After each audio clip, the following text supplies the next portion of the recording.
बिस्मिल्लाहिर्रहमानिर्रहीम। अस्सलाम वालेकुम।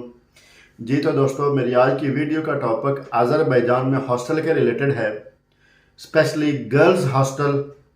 और उसके अलावा जो आज़रबैजान से टर्की का वीज़ा है, आजकल काफ़ी लोग पाकिस्तान, इंडिया, श्रीलंका, बांग्लादेश और स्पेशली नेपाल से बहुत ज़्यादा लोग एज स्टूडेंट आज़रबैजान में मौजूद हैं और काफ़ी मुझसे यूट्यूब पे रब्ता कर चुके हैं और मुझसे पूछते हैं कि आज़रबैजान से हमारे साथ कोई फ़लाँ एजेंट है, वो हमारे साथ डील कर रहा है कि इतने में वीज़ा मिल जाएगा, टर्की का वीज़ा इतने में मिल जाएगा, ऐसे ले देंगे।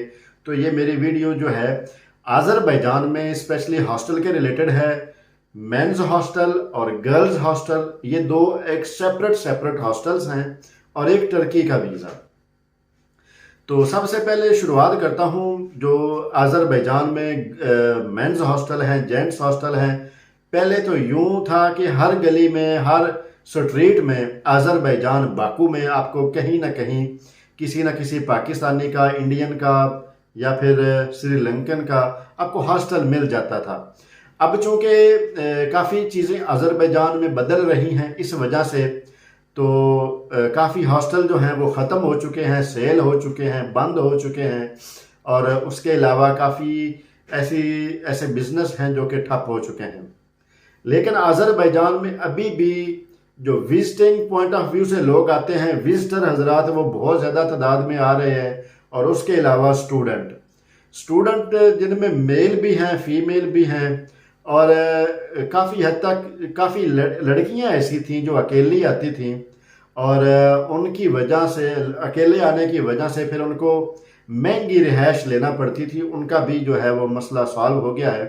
तो जेंट्स हॉस्टल तो खैर कहीं भी मिल जाते हैं, काफ़ी अभी भी आज़रबैजान में मौजूद हैं। लेकिन मेरा एक बहुत ही अच्छे दोस्त है, उनके दो हॉस्टल हैं। उन्होंने सोचा कि मैं एक नई चीज़ दूँ जो कि मैंने 10 साल में नहीं देखी। आज़रबैजान में पहले कभी सेपरेट गर्ल्स के लिए हॉस्टल नहीं था।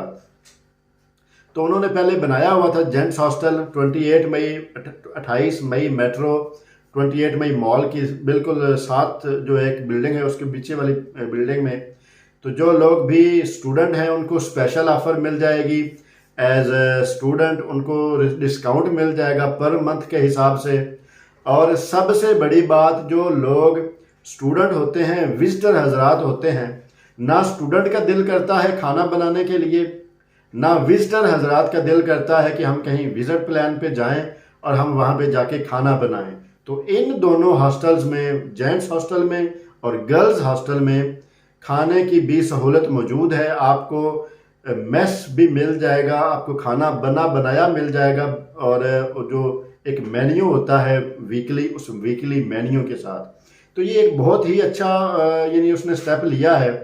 काफ़ी अरसे से पहले भी वो हॉस्टल चला रहा था जेंट्स, तो खाना तो वो पहले भी देता था। लेकिन उसने स्पेशली मुझसे कहा है कि आप मेरे हॉस्टल के ऊपर एक वीडियो बनाएं ताकि जो भी पाकिस्तान, इंडिया से लोग आते हैं, काफ़ी दफ़ा मुझसे भी कांटेक्ट करते हैं कि हम आपके हॉस्टल आना चाहते हैं। चूँकि मैंने अपना हॉस्टल सेल कर दिया हुआ है तो मैं इसी का हॉस्टल ही पहले भी उनको रेफ़र करता हूँ। तो अभी 28 मई पे गर्ल्स हॉस्टल भी है और जेंट्स हॉस्टल भी है, जेंट हॉस्टल भी है। जो गर्ल हॉस्टल है उसकी खूबसूरती ये है कि उसकी जो देख रेख है, वहाँ की जो इंचार्ज है, जो आपको खाना प्रोवाइड करेगी, वहाँ पे कोई जेंट हजरात नहीं होंगे, ना खाना बनाने वाला बंदा होगा।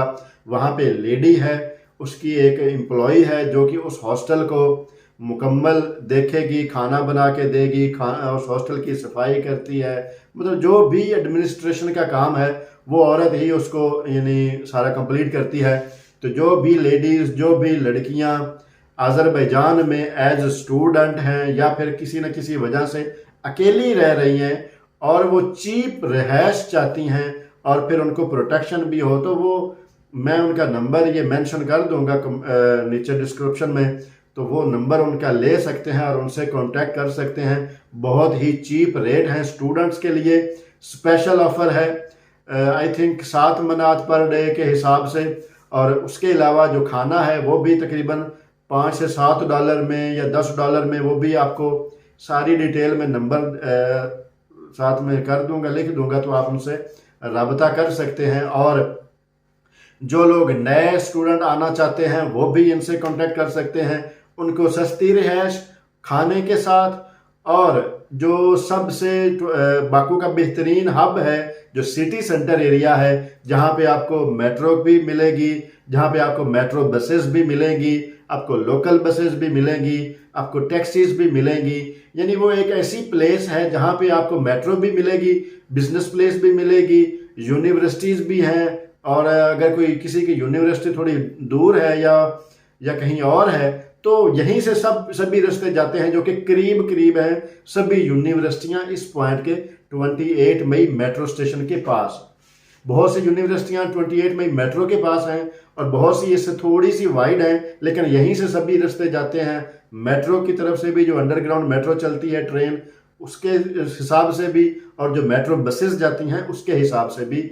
तो ये एक बहुत अच्छा पैकेज है उन लोगों के लिए जो यहाँ पे अज़रबैजान में स्टूडेंट हैं, सरवाइव कर रहे हैं या किसी न किसी हिसाब से फंसे हुए हैं। अभी जो दूसरी इन्फॉर्मेशन है वो है टर्की के वीज़ा की। पहले ये होता था कि कोई भी जो है वो पर्सनली टर्की की वीज़ा वेबसाइट पे जाके वहाँ से वीज़ा फॉर्म फिल करके जो उनकी रिक्वायरमेंट है उनको पूरा करके आप एम्बेसी में बिना अपॉइंटमेंट के आप जाके फाइल सबमिट करवाते थे, और फिर एम्बेसी डिसाइड करती थी कि आपको वीज़ा देना है नहीं देना, वो तो एम्बेसी ही डिसाइड करती है। तो जो लोग अज़रबैजान में इस वक्त ये सोचते हैं कि कोई बंदा हमें, कोई एजेंट या कोई ट्रैवल एजेंट या कोई भी किसी किस्म का पर्सन जो है वो हमें डील करके वीज़ा दिला देगा, तो ऐसा बिल्कुल नहीं है। टर्की की एम्बेसी ने एक ट्रैवल एजेंसी है उनके साथ कॉन्ट्रैक्ट किया है, और अब जो है बाकू में सिर्फ उन्हीं के थ्रू ही फाइल्स जो हैं वो एम्बेसी में सबमिट होती हैं, उसके अलावा नहीं। उसकी रीज़न ये है कि जो अज़रबैजान में पाकिस्तानी इंडियन थे, किसी की बैंक स्टेटमेंट फेक होती थी, किसी की TRC फेक होती थी, कोई ना कोई डॉक्यूमेंट्स जो होते थे वो फेक साथ लगे होते थे। तो एम्बेसी सम टाइम जो है वो उसके पास इतना टाइम नहीं होता, या फिर किसी न किसी वे से, या फिर कहीं ना कहीं उनको भी जल्दी होती थी डिसीज़न लेने की, तो वो डॉक्यूमेंट्स वेरीफाई करने में उनको काफ़ी इश्यूज आते थे। तो इसलिए उन्होंने काफ़ी चीज़ें देखने के बाद उन्होंने एक कॉन्ट्रैक्ट दिया, जो कि कैस्पियन प्लाजा जो है निज़ामी मेट्रो के ऊपर की तरफ जो है, वहाँ पे कैस्पियन प्लाजा है, एक बिजनेस प्लाजा है, वहाँ पे एक ट्रैवल एजेंसी है। वो जब आप टर्की की वेबसाइट पे जाएंगे वीज़ा अप्लाई करने पे, तो वहाँ पे उनका नंबर, उनके डिटेल, उनका ऑफिस, उनका फ्लोर, उनके सारे एड्रेस दिया हुआ है। उन्हीं के थ्रू ही आपकी फ़ाइल टर्की एम्बेसी में सबमिशन होगी, उन्हीं के थ्रू ही आपकी सारी फाइल प्रिपेयर होगी, और वही एजेंसी जो आपके डॉक्यूमेंट्स हैं वो सारे वेरीफाई करेंगे, और उस वेरिफिकेशन के बाद ही आपके डॉक्यूमेंट्स जो हैं वो टर्की एम्बेसी में वो सबमिट करवाएंगे, ताकि आपका जो डिसीज़न है वो राइट डिसीज़न लिया जा सके। लेकिन इसका हरगिज़ मतलब ये नहीं है कि ये जो है एजेंसी यही आपको वीज़ा इशू करेगी। ये जस्ट डॉक्यूमेंट्स प्रिपरेशन के लिए है, डॉक्यूमेंट्स की वेरिफिकेशन के लिए है। इस एजेंसी के हाथ में कुछ भी नहीं है, इसने सिर्फ और सिर्फ आपकी फ़ाइल प्रिपेयर करनी है, और अज़रबैजान में जो बाकू में टर्की की एम्बेसी है इसमें आपकी फ़ाइल सबमिशन करवाने के लिए आपकी हेल्प करनी है। और 150 मनात के करीब इनकी फ़ीस है। बाकी $60 और $30 जो है वो वीज़ा फ़ीस है और ट्रैवल इंश्योरेंस है। उसके अलावा बैंक स्टेटमेंट, TRC, जो आपके एकेडमिक डॉक्यूमेंट्स जो सारे वो रिक्वायरमेंट होती है, वो सारी ट्रैवल जो है वो प्लान, यानी टिकट, होटल बुकिंग।